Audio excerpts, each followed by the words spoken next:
은혜는 은혜가 됩니다. 오늘 주신 말씀 통하여서 예수님은 우리에게 봄을 주시구나. 저는 계절상에 말하자면 봄이다. 예수님은 봄이다. 봄 되면 마무리 소생한 것처럼 우리 생명을 구원하여 주시고 회복해 주시고 또 풍성케 해주신 그 하나님, 그게 바로 예수님이다 이거죠. 예수님은 나에게 누구인가? 나에게 진짜 봄을 주고 계시는가? 예수님 때문에 귀찮으십니까? 예수님이 우리에게 봄을 주십니까? 봄을 주실 줄 믿습니다. 예수님은 우리에게 봄을 주신다라는 우리 기대를 가지시고 말씀을 들으시면 참 좋겠습니다. 박경리 소설 토지 유명하지요? 그게 보게 되면 이런 구절이 나옵니다. 소멸되어 가는 시간은 다가오는데 길은 보이지 않는다. 무슨 뜻일까요? 인생을 살면 살수록 잘 모르겠다라는 겁니다. 그렇죠. 살면 살수록 생각지 못했던 어려운 일들을 만납니다. 목회도 제가 지난주 13일이 담임 목회 13년 되었습니다. 신학교 다 합치면은 한 28년 됐는데요. 담임 목회 30년 맞아서 20년 맞아서 돌아보니까 참 잘 모르겠다. 그런 생각이 듭니다. 처음에 담임 목회 나갈 때는 제가 모든 걸 다 할 수 있는 것 같은 그런 의지가 그냥 강했고 또 내가 잘할 수 있다라는 그런 확신이 있었는데 그러지 못한 것을 한 20년 돌아보니까 느껴졌습니다. 어떠세요? 인생에서 봄이 되려면 무엇이 필요할까요? 무엇이 있으면 봄이 될까요? 남자친구 있으면 우리 여자분들은 봄이 될까요? 돈 많이 있으면요? 건강하면요? 유명해지면 봄이 될까요? 자, 유명해진다, 돈. 이게 저한테 꽂혔습니다. 제가 잘 아는 고경수 목사님이 있습니다. 2003년부터 지금까지 현풍에서 이주민 목회를 합니다. 그 아들이 고우림이라고 나름 유명합니다. 포레스텔라 멤버입니다. 방송국 오디션에서 대상을 받아서 함께 기뻐했습니다. 그런데 이 아들이 작년에 김연아 씨하고 결혼을 했습니다. 김연아. 그래서 그 집에는 모두가 다 김연아로 합니다. 김연아 씨 아버지, 김연아 남편, 고림은 사라지고 고경수는 사라지고.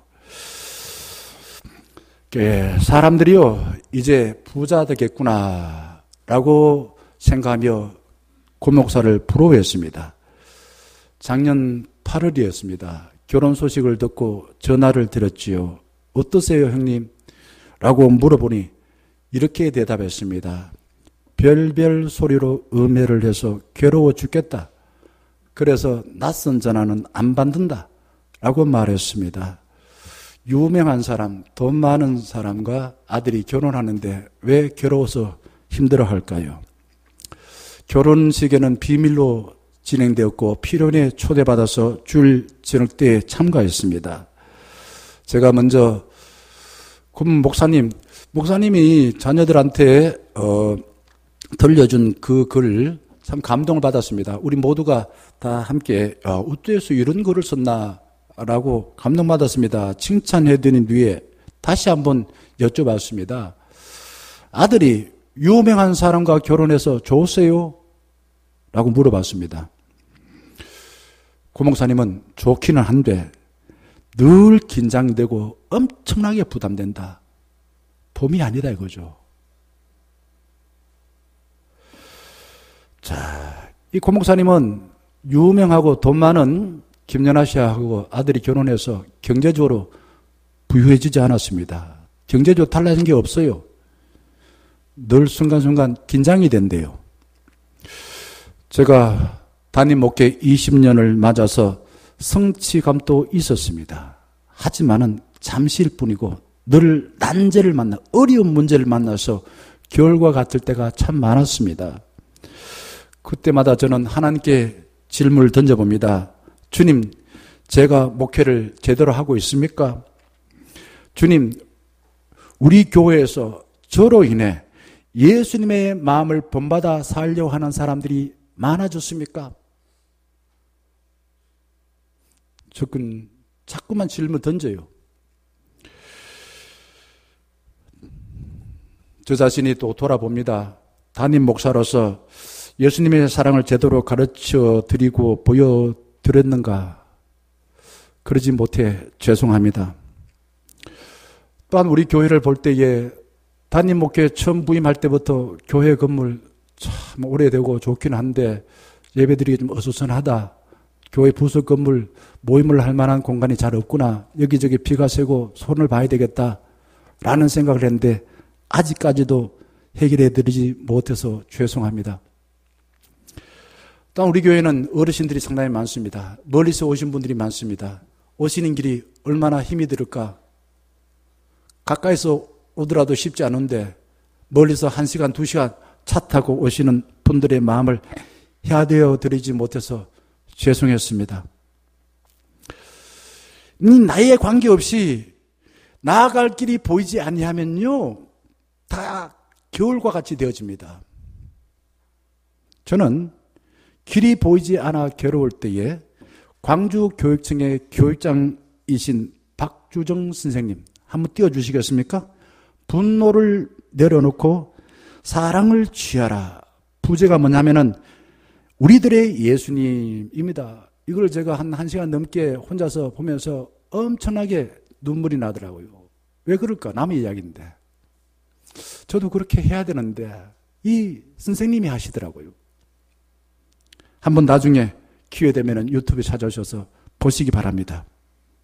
그리고 많은 도전을 받았습니다. 목회가 뭘까? 이 선생님이 목사는 아니지만은 정말 아름다운 삶을 살아가구나. 그런데 이 선생님 보니까 고등학교 다닐 때에 학교 선생님한테 학폭을 당했어요. 선생님이 무지 때렸습니다. 아무 이유 없이 때렸어요. 이 선생님의 부친이 나름 유명한 분이었습니다. 그런데 이상한 게 때렸어요. 그리고 아버지가 이 아들이 선생님한테 얻어맞고 고통당했다는 사실을 알고 학교를 막 쫓아가다가 가지 못하고 동네의 가게에서 술을 마시다가 심장마비로 돌아가셨습니다. 자, 어떨까요? 선생 해야 될까요? 말아야 될까요? 그런데 이 선생님은 공학박사 학위를 받고 공고 선생님의 발령을 받았습니다. 교사를 해보니까 도저히 감당을 못하겠다 생각을 하고서 절에 들어갔습니다. 학교 그만두고 다시 복직을 했습니다. 이번에는 모든 가족들이 믿는 예수를 믿게 되었습니다. 그렇게 예수 믿으라 했는데 안 믿다가 예수를 믿게 되었습니다. 그리고는 이분이 사는 아파트가 14평 아파트인데요. 하루는 학생들 8명이 자기 집에 우연히 찾아왔대요. 그리고는 집에는 안 가고 함께 살겠다는 거예요. 이미 14평의 아파트 가족들 5명이 있는데 거기에 함께 살겠다고 때를 쓰는 바람에 내쫓지 못하고 함께 지내면서부터 몇 명의 사람들과 같이 지냈나? 학생 700명과 함께 지냈다는 겁니다. 그 문제 많은 아이들 심성을 곱게 만들어주고 자기 갈 길을 인도하여서 지금 또 정말 그렇게 부모하고 자식보다 더 좋은 사이로 지내고 있는 것을 제가 보면서 많은 생각했습니다. 사람이 살아가는데 뭐가 필요할까? 목회하는데 뭐가 필요할까? 사람을 뭘 통해서 변화될까? 말 갖고 안 되구나. 사랑을 보여줘야 되구나. 사랑을 보여줘야 되구나. 이걸 깨달았습니다. 그리고는 이 선생님이 자기한테 폭력을 행사했던 선생님을 용서했습니다. 박 선생님, 이 박주정 선생님은 봄과 같은 예수를 만났어요. 그리고 무수한 학생들, 문제투성이 학생들, 그들에게 따뜻한 봄바람과 같은 역할을 하였습니다. 그래서 그 학생들의 심성을 정말 겨울과 같은 아이들을 봄과 같이 따뜻하게 만들어준 것입니다. 오늘 봉독한 1장 1절 말씀은 이렇게 시작합니다. 아주 중요한 말씀이에요. 창세기 1장 1절도 중요하지만은 이 마가복음 1장 1절 복음서의 처음 시작이 이렇게 된다는 겁니다. 하나님의 아들, 그 다음에 예수, 그 다음에 그리스도, 그 다음에 복음의 시작이라. 짤막한 이 한 구절이지만은 이 속에는 어마어마한 그 메시지가 담겨 있는 것입니다. 당시 사람들은 복음이 뭐라고 생각했냐면은 국가 간의 전쟁에서 승리하는 그 기쁜 소식을 복음으로 생각했습니다. 전쟁에 지면은 상대방 왕에게 끌려가서 노예로 살 수밖에 없습니다. 기원전 490년이었습니다. 마라톤이라는 지명이 있어요. 이 지명에서 이 그리스 군대하고 그 페르시아 군대가 전쟁을 했습니다. 이 그리스 사람들이 지평선 저 멀리를 바라보며 목이 빠져라. 전쟁에서 어떻게 됐는지, 기쁜 소식이 오는지 안 오는지 그렇게 기다렸습니다. 그때 한 그리스 군인들이 헐레벌떡 달려와서는 아테네 시민에게 말합니다. 우리가 이겼노라. 우리가 이겼노라. 이 소식을 전하고 그 자리에 죽었습니다. 뭐가 복음입니까? 전쟁에서 이긴 것이 복음이었습니다. 사람들은 내가 잘 되고 그리고 내 나라가 이기고 그래야만이 기쁜 소식으로 받아들이는 복음으로 알았다는 겁니다. 그런데 1절 말씀은 누가 복음입니까? 누가 복음이냐고요? 하나님의 아들이신 예수님이 사탄의 통치, 사탄의 지배에서 승리했다. 이게 복음의 시작이래요. 이거를 안 바울은 한평생 이방인 지역에 다니면서 우리 주 예수 그리스도가 여기에 주라는 단어가 들어가 있습니다. 나중에 또 기회되면 설명하겠습니다만은 이 예수 그리스도가 죄와 사망의 권세에서 승리했다. 이걸 복음이라고 알고서 전한 것입니다. 예수님이 전한 복음은 당시 사람들이 아는 국가 간의 전쟁, 내가 잘 되는 것, 이게 아니에요. 사단의 권세에서 예수님이 싸워서 이겼다는 겁니다. 이게 복음이라는 거죠. 마가복음은 저자가 마가입니다. 근데 왜 하나님의 아들 예수 그리스도가 기쁜 소식이라고 말할까요? 당시 로마 사회에서는요, 누가 하나님의 아들이냐 하면은 왕이 하나님의 아들로 믿었습니다. 뭐 아우구스토라든지 가이사라든지 이런 사람이 하나님의 아들로 믿었다 이거죠.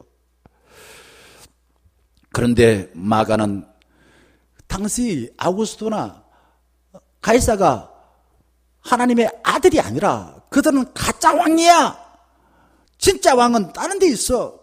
하나님의 아들이신 예수가 진짜 왕이야. 아주 위험천만한 말을 했습니다. 여러분, 누가 우리의 왕이 되어지면은 우리가 원하는 부유함이나 평화로움이나 사랑스러움이나 아름다운 세상이 될까요? 누가요? 내가 원하는 사람이 대통령 되면요? 모두가 부러워하는 돈을 가지면요? 무시무시한 핵무기를 가지면은 그런 세상이 될까요? 내가 예수 그리스도를 나의 주님으로 받아들이고 나의 삶, 우리의 삶에 전 능력에 예수님을 주대심하는 것, 주님이다.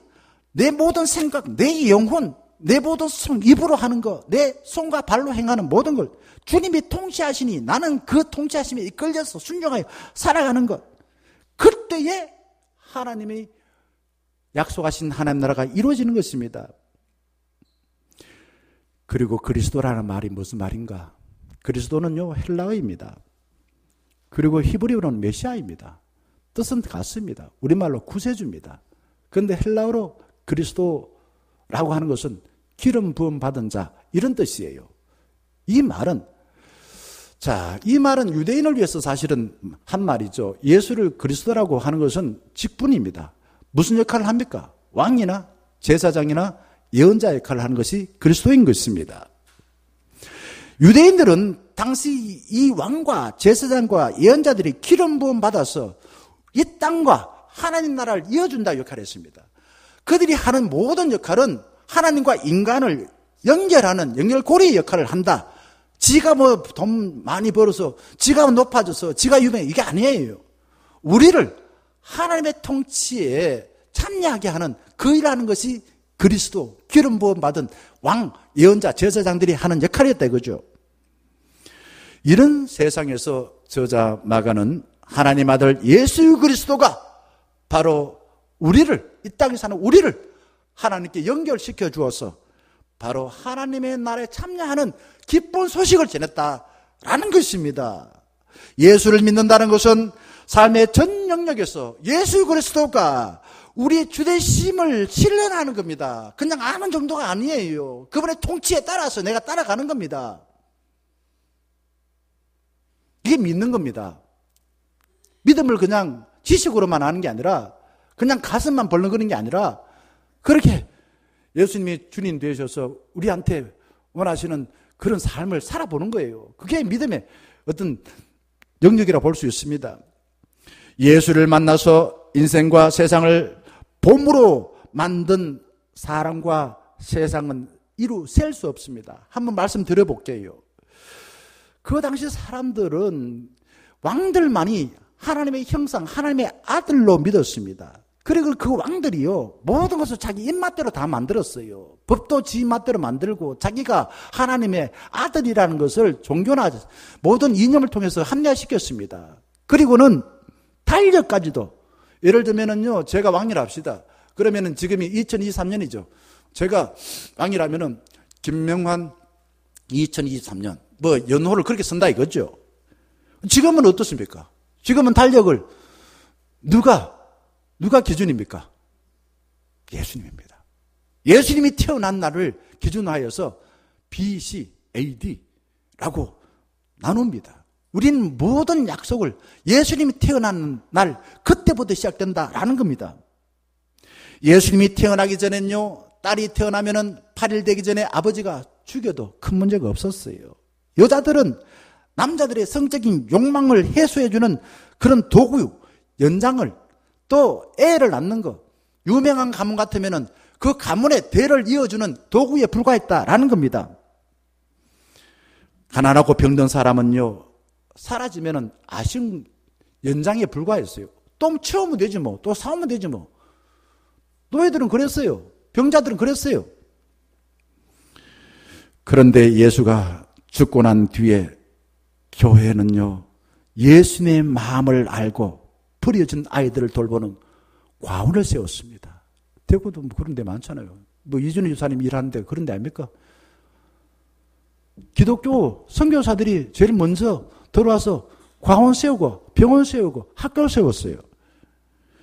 예수님은요, 그를 가르치지 않았습니다. 그런데 교회에서 우리 아이들 교회 학교라는 이름을 가지고서 하나님 나라가 이런 것이야. 그리고 그를 가르쳐 주었습니다. 우리 어머니도 초등학교 들어가 본 적이 없어요. 글씨를 몰랐어요. 예수 믿고서 저는 기억합니다.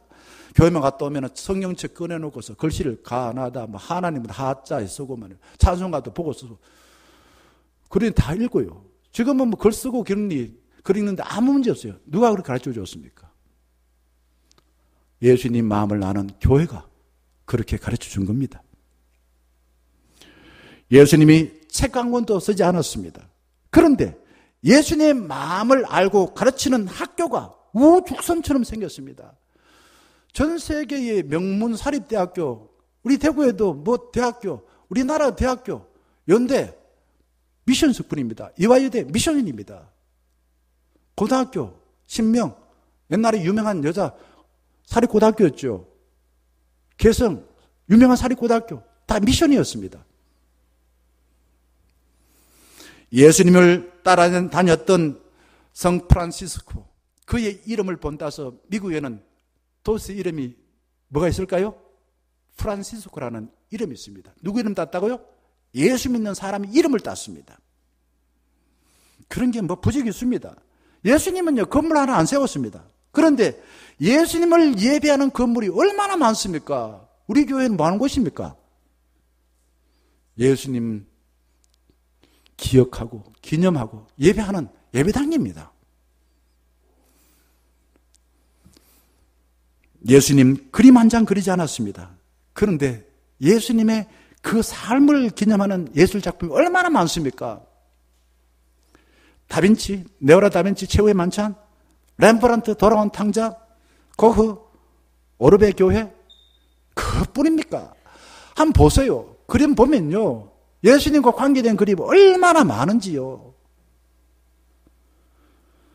예수님 책 한 권 안 썼지만은 예수님의 그 삶을 기억하고 책으로 써서 유명해진 사람 얼마나 많습니까?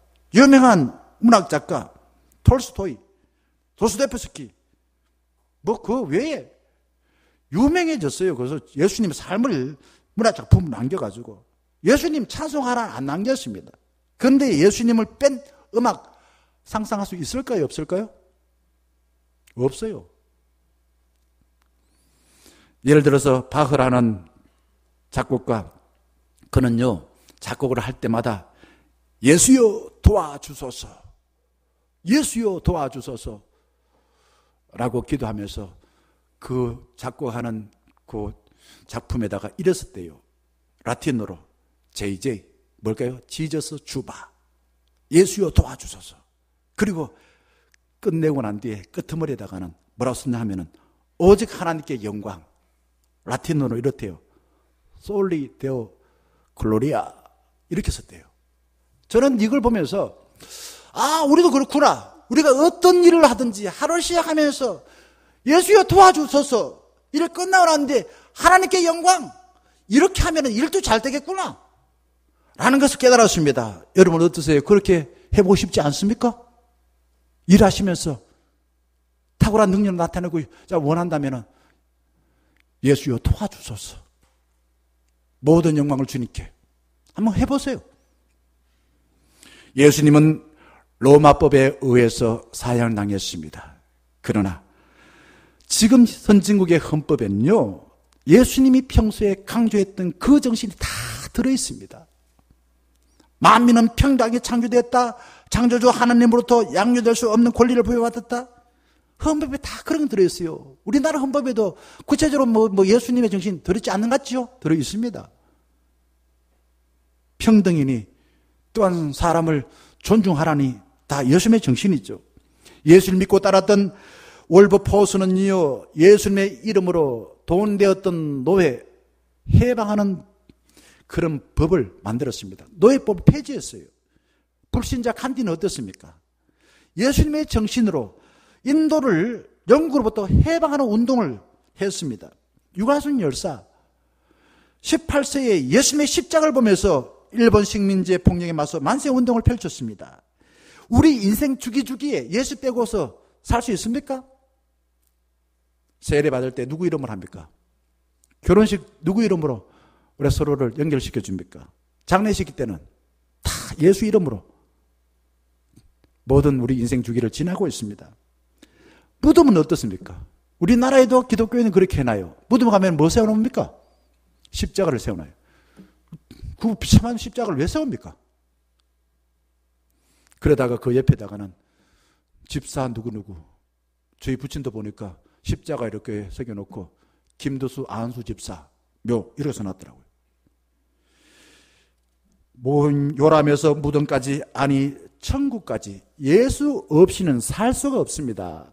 예수를 믿고 안 믿고 우리가 내 스스로 선택하고 안 하고 관계없이 이 역사는 예수 중심으로 굴러가더라 이거죠. 모든 문화 속에는 지금 세속 문화 속에서도 예수가 들어있는 거죠. 예수 빼고는 이 역사나 세상을 상상할 수가 없습니다.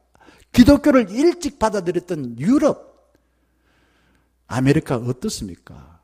뭐 교회가 많이 없어진다 하지만은 그래도 여전히 그들의 문화와 법에는 예수의 정신이 고스란히 녹아 들어 있습니다. 예일대학교 역사학자인 자로슬라보 펠리칸이라는 교수가 이런 말을 했습니다. 예수를 믿든지 안 믿든지 어떻게 생각하든지 상관없이 우리 역사 20세기 동안에 예수는 서구 문화사의 지배적인 인물이었다. 우리가 버렸던 그 예수, 로마법에 의해서 죄인이라고 사형 선고를 내리고 죽여버렸던 예수가 이렇게 다시 살아났어요.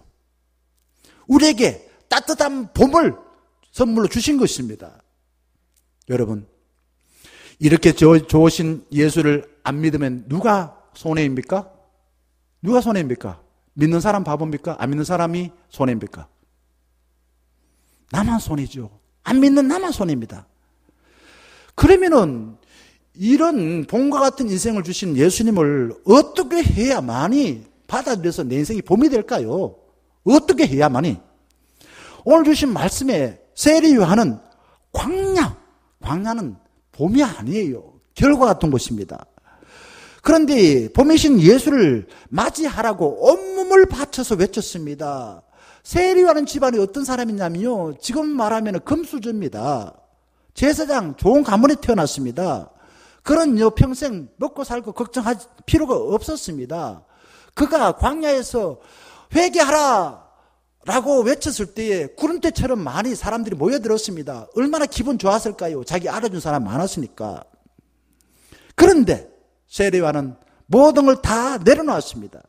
그리고는 많은 사람들에게 자신이 아니라 본과 같으신 하나님의 아들 예수 그리스도를 왕으로 통치받고 하나님 나라를 사세요 라고 말하며, 내가 길이 아니다, 나는 길 닦는 사람이다, 열심히 길 닦아 이 길로 와서 예수를 믿어 하나님 나라 되시오, 그런 일을 온몸을 바쳐서 살았던 사람이 세례 요한입니다. 여러분, 무엇을 사명으로 여기고 살면 봄날이 될까요? 오늘 아침에 황문신 목사님은 자기는 세례 요한 같은 사람인 것 같다라고 이야기했습니다. 여러분, 무엇을 사명으로 여기고 살면 봄날이 될까요? 어떤 사람은 가진 것을 가지고 내가 원하는 쾌락, 채워지지 않는 쾌락, 그것을 위해서 눈만 뜨면은 돈을 쓰고 쾌락을 사는 삶을 위해서 평생 사는 사람이 있습니다. 이게 저는 소비지향적인 사람이라고 생각합니다. 어떤 사람은 과거에 받은 상처를 내 힘으로 해결해야지, 해결할 수 없어요. 그런데 그걸 사명을 가지고 사랑하는 사람이 있습니다. 그런데 세례 요한은 달랐습니다. 자기 가진 금수저 다 내려놓고 소비하거나 낭비하지 아니하고 다른 사람들에게 봄이신 예수 그리스도를 받아들이는 창조적이고 생산적인 삶을 살았습니다. 프로듀서가 됐다 이거죠. 소비하는 소비자가 아니라 다른 사람이 봄되게 하는 그런 생산적인 일을 하는 삶을 살았다 이거죠. 여러분, 소비하는 사람이 능력 있는 사람입니까? 창조하는 사람이 능력 있는 사람입니까? 많은 사람은 돈 많이 써가지고 내가 원하는 쾌락을 누리는 소비자가 능력 있는 사람을 생각합니다. 물론 뭐 자본주의가 이를 돌아가려면 그런 소비자도 있어야 되지만은 저는 그런 생각합니다. 진짜 능력자는 생산자라 생각합니다. 봄을 생산하는 사람이라 생각해요. 세례 요한은 학교와 세상에서 배운 지식이나 기분 내키는 대로 아무 소리나 내지르지 않았습니다. 2절 말씀 보게 되면은 700년 전에 이사야 선지자의 말을 자신이 할 일로 알아차리고 말합니다. 보래요. 사람들이 다른 데 봤어요. 사람들이 그냥 가이사가 그냥 왕이라고 생각하고서 그것이 그냥 늘 그냥 생각해서 가이사가 그냥 이겨야 돼, 우리 왕이 이겨야 돼, 늘 그냥 세상에 왕의 관심이 있었습니다. 그런데 보래요. 내가 내 사자를 내 앞에 보내노니 그가 내 길을 준비하리라, 이렇게 말합니다. 내가 하나님이 내 사자, 세례 요한이 하나님이 보내신 사자라고 생각했습니다. 그래서 그가 내 길을, 바로 하나님이 오실 길을 준비하는 그 삶을 내가 해야지 깨달았습니다. 믿음 받아들였어요. 그걸 했어요.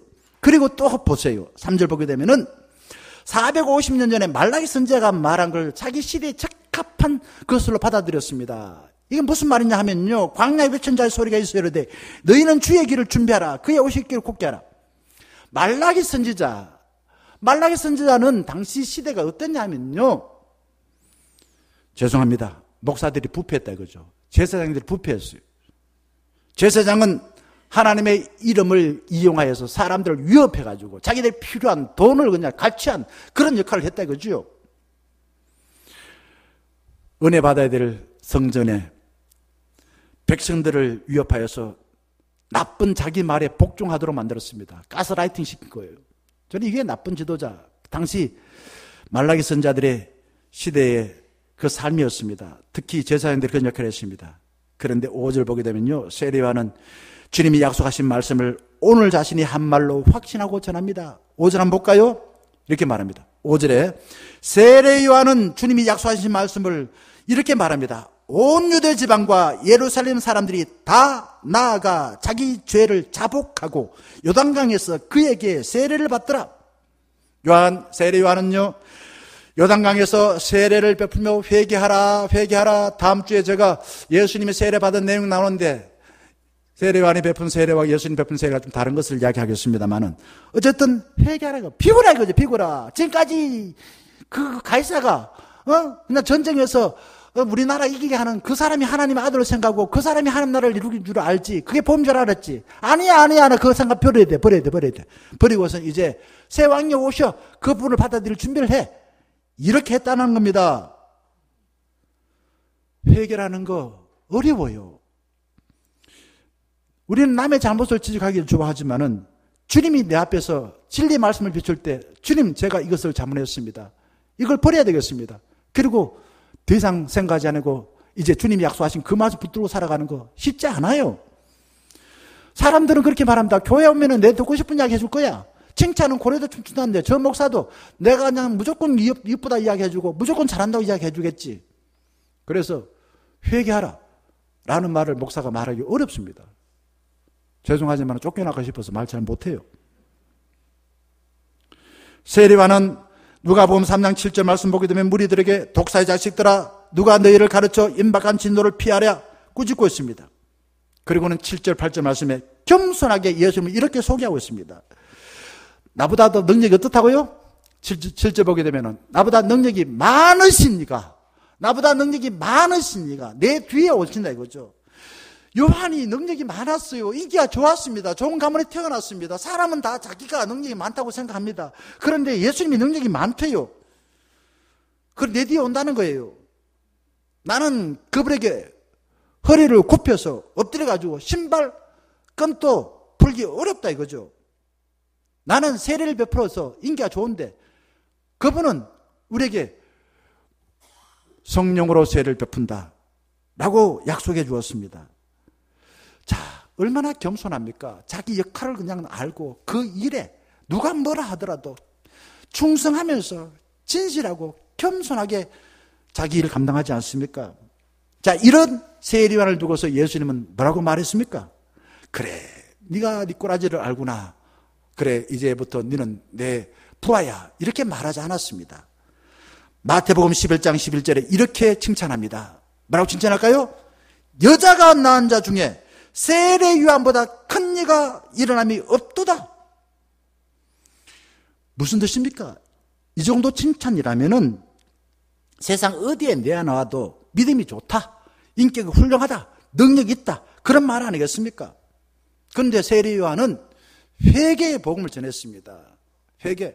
누구부터 회개해야 될까요? 우리말에 이런 말이 있습니다. 윗물이 맑아야 아랫물이 맑다라는 말이 있습니다. 진짜 회개는 교회도 그렇습니다. 목사가 지금 이 신뢰받지 못한 교회에 목사가 먼저 회개해야 돼요. 그 다음에 장로님들도 회개해야 돼요. 그 다음에 권사님들 회개해야 돼요. 지도자가 먼저 회개해야 됩니다. 이 나라 이렇게 혼란스러운 것은 먼저 지도자들이 회개해야 됩니다. 대통령이 회개해야 되고 국회의원이 회개해야 됩니다. 그래야만이 세상이 조용해집니다. 그런데 사람은 안 그래요. 자기는 다 옳다고 생각합니다. 자기만 다 옳으니까 니들 다 틀렸으니까 내 말 따라. 안 들으면 너 그냥 집어넣어. 이런 식입니다. 자기는 회개하면 손해볼 것 같아요. 자존심 상할 것 같아요. 자기를 사람들이 인정하지 않을 것 같아요. 그래서 어떻게 합니까? 가진 방법으로 다른 사람 공격합니다. 그런데 회개라는 단어의 뜻은 이렇습니다. 한자로는 뉘우칠 회자에다가 바꿀 개입니다. 뉘우치고 바꾼다는 거죠. 이거를 우리가 기독교적인 의미로 좀 더 설명드리자면은 나쁜 지도자, 나쁜 왕, 그 가이사라든지 아구스도 나름 뭐 의미가 있겠지만은 그런 사람이 주인이 아니야. 이제는 진짜 주인 누구라고요? 누가 주인이 된다고요? 참 왕이신 예수님이 우리 주인이야. 이거를 회개라고 하는 것입니다.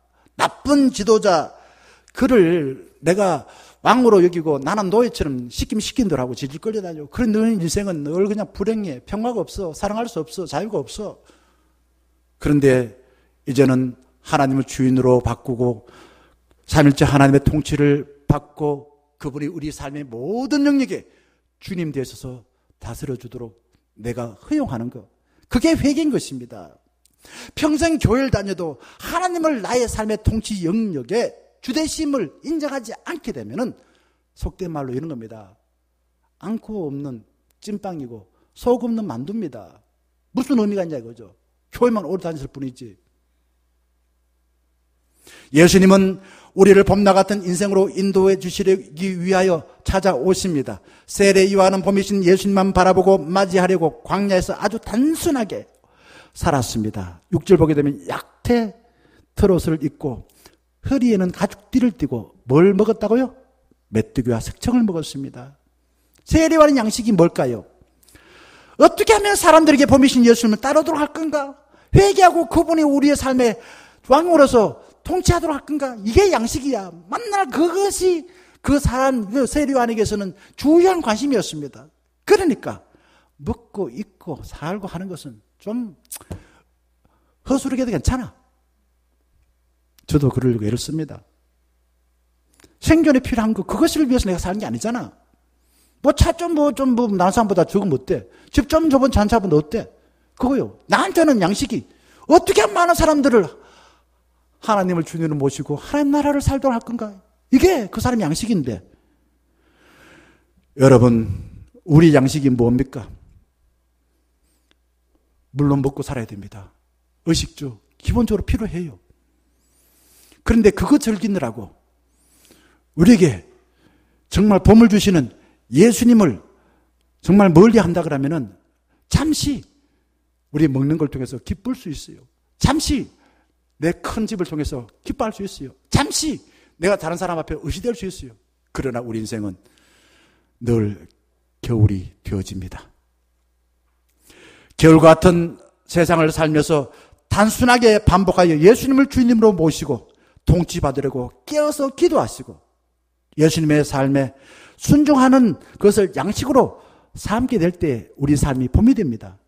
또한 세례 요한은 진실하게 살았습니다. 사람들 시선 인정하지 않았어요. 사람들 시선은 그 사람은 그렇게 볼 뿐이야. 그러니까 자기가 좋은 옷 입고 의시될 필요가 없었습니다. 나는 여기 광야에서 잠깐 살다가 진짜 왕이신 예수님 오면은 내 자리 양보해야지. 그러니까 좋은 집도 별로 필요 없었습니다. 그러니까 하나님께서 자신에게 준 모습 그대로 받아들였습니다. 그리고 있는 모습 그대로 사람들을 보여주었어요. 당당하게. 나는 이런 사람이야. 보여주었다 이거죠. 여러분, 숨기고 싶은 상처와 부끄러운 과거를 감추느라고 고생하지 마시고 주님을 신뢰하셔서 내 모든 부끄러운 것, 사람이 나한테 보고서 너는 이게 문제야! 라고 말하는 것을 다 내어놓으시기 바랍니다. 그러면 주님께서는 우리를 말입니다. 아름답게 바꿔주실 겁니다. 너는 상처로 됐니? 그러나 나는 용서해. 나를 의롭게 여겨. 그러니 다른 사람 뭐라 하든지 신경 쓰지 말고 내가 인정하는 그 잣대를 가지고 네가 살아. 이렇게 말해준다 이거죠. 주님은 우리의 삶을요 봄날같이 만들어주시는데 문제는 내가 하나님 앞에 진실하게 내놓느냐 이거죠. 나의 열등감 숨기기 위해서 평생 애를 써가지고 평생 돈 벌어가지고 그거 감추기 위해서 산다고 해서 열등감 없어집니까? 안 없어집니다. 주님께 있는 모습 그대로 내어놓으시고 주님이 괜찮다 사랑하는 충년가족들아 괜찮다 라고 말씀하시면 주님이 나를 괜찮다고 하셔서 감사합니다. 주님 나에게 이렇게 좋은 모습으로 해보고 계시니 감사합니다 라고 살아보세요. 그러면 아무 문제 없습니다. 나를 포장하고 과시하고 거짓말하는 사람들은요 다른 사람들 앞에서 그 사람 바라보고 그래 니 잘났구나 니 좋겠구나 라고 하지만 뒤에 서면 욕합니다. 그러나 봄과 같은 인생이 되려면 우리의 부끄러운 수치와 상처 실패를 하나님께 내어놓고 빌 때에 주님은 용서해 주십니다. 그러면 하나님은 우리를 회복하여서 하나님이 사랑하고 기뻐한 사람으로 세워주십니다. 이게 신앙의 원리입니다. 이 신앙의 원리에 따라서 살면 되는 것이에요. 사랑하는 충년가족 여러분, 겨울과 같은 인생을 끝내시고 봄과 같은 인생을 살고 싶으시지요? 살고 싶으시지요? 우리 교회에서 예수 그리스도를 온전히 받아들여서 매 순간순간 주님의 통치를 허용하시기 바랍니다. 그리고 예수님이 주님이 될 수 있도록 늘 깨어서 기도하여서 봄날 같은 삶을 살아가시기를 주의 이름으로 간절히 축원합니다.